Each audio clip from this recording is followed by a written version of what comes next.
for them to miss me. Guess I see the things that They came to the city with dreams. 3 young girls, full of hope, beauty, and excitement for the life that waited ahead. Gold, Alina, Linda. They were sent to school with blessings and prayers from their mothers. Each woman had worked tirelessly, believing education would lift their daughters into a brighter future. Gold's mother was a widow who sold second-hand clothes in the market. Alina's mother was a food vendor who woke before dawn to fry akara by the roadside. Linda's father was a preacher who believed holiness was the greatest inheritance a child could possess. The 3 girls met by chance, but from the first day, their friendship felt destined. They shared a hostel room, shared their food, laughter, and secrets. People called them the 3 angels.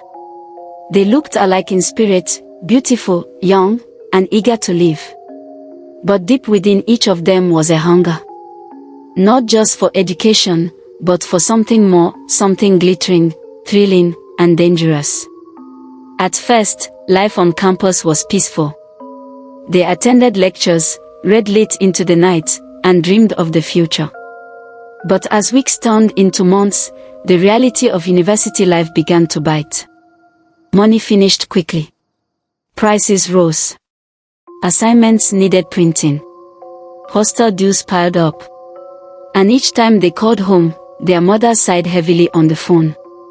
Gold felt it first, that silent frustration of poverty. Her mother's voice always trembled with apology. "My daughter, please manage. I will send something soon." But soon never came. The day Gold's gas finished and she had to beg neighbors for food, something changed inside her. She began to notice the other girls, those who came back from weekends with new clothes, wigs, and shiny phones. They walked differently. They spoke differently. They looked like life itself had chosen them. She began to wonder what secret they knew. Gold's curiosity turned into friendship with one of those girls, a confident lady known for her luxury.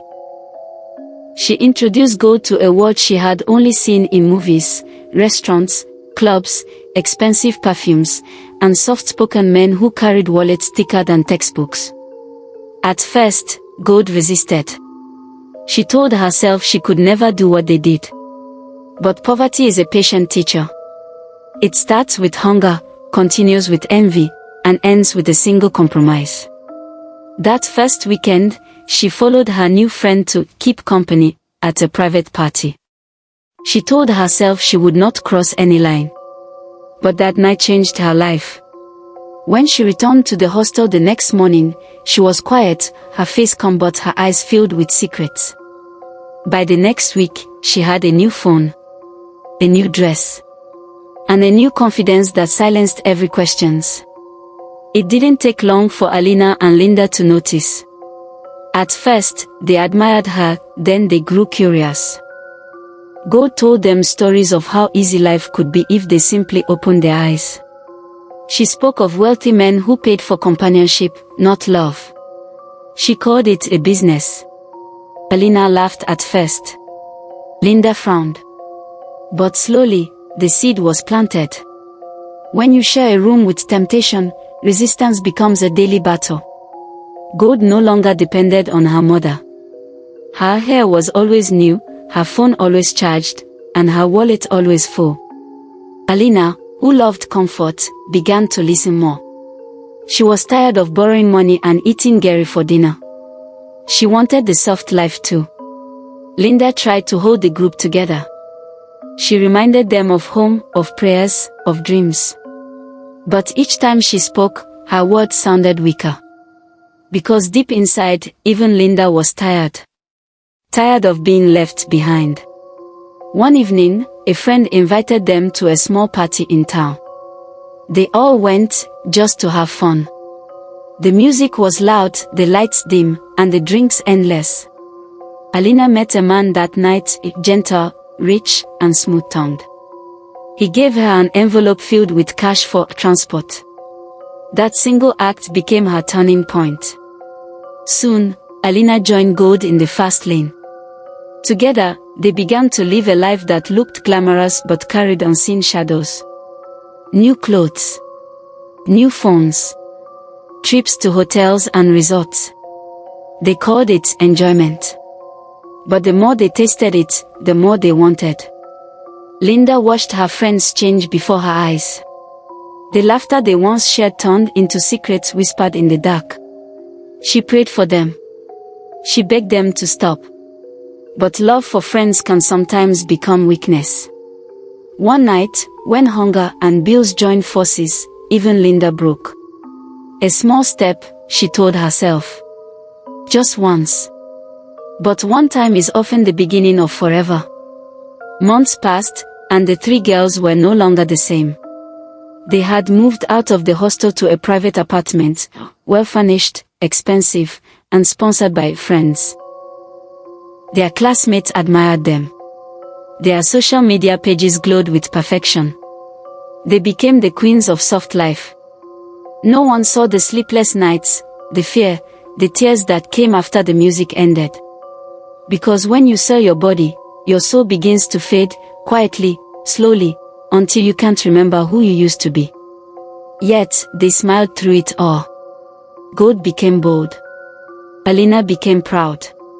Linda became silent. They told themselves they were winning. They told themselves they were free.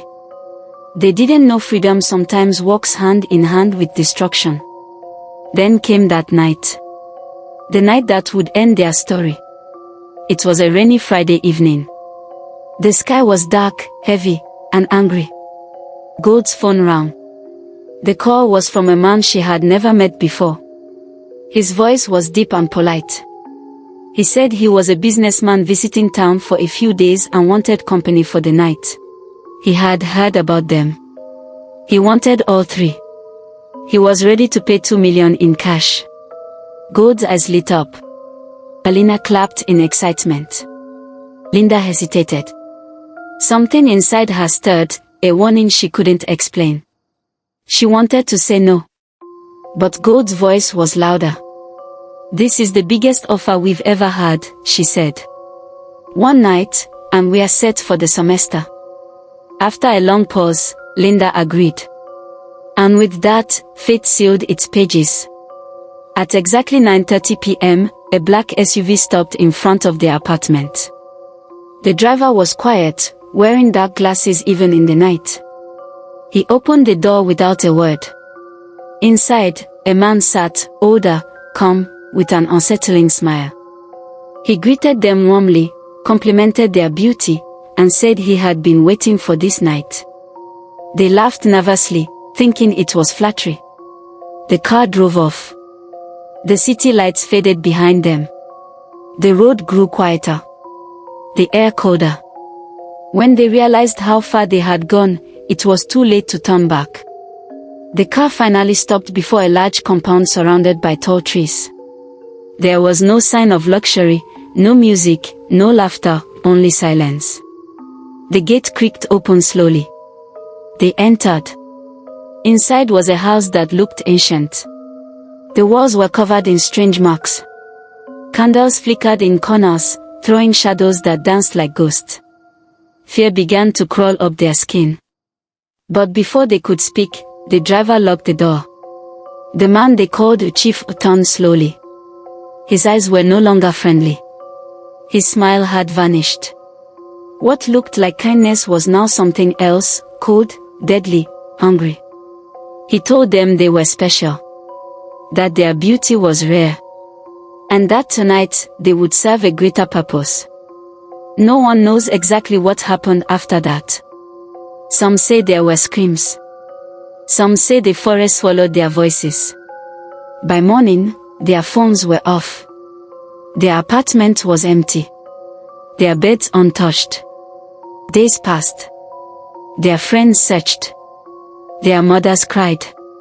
Their numbers rang without answer. A week later, villagers found a handbag and a single shoe near a lonely bush path. No one claimed it. The story spread like wildfire. People whispered that the three girls had followed a ritualist. Others said their spirits now wander, seeking peace they never found in life.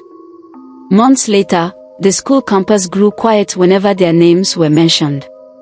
New students arrived and heard the story in hushed tones, the tale of three friends who had everything, yet lost everything. Their pictures disappeared from social media. Their laughter became memory. In their hometowns, their mothers never recovered. Every knock on the door made them hope their daughters had come back. But they never did. The lesson. They came to the city with dreams. They left with regrets written in silence. They traded their destiny for luxury, their innocence for survival.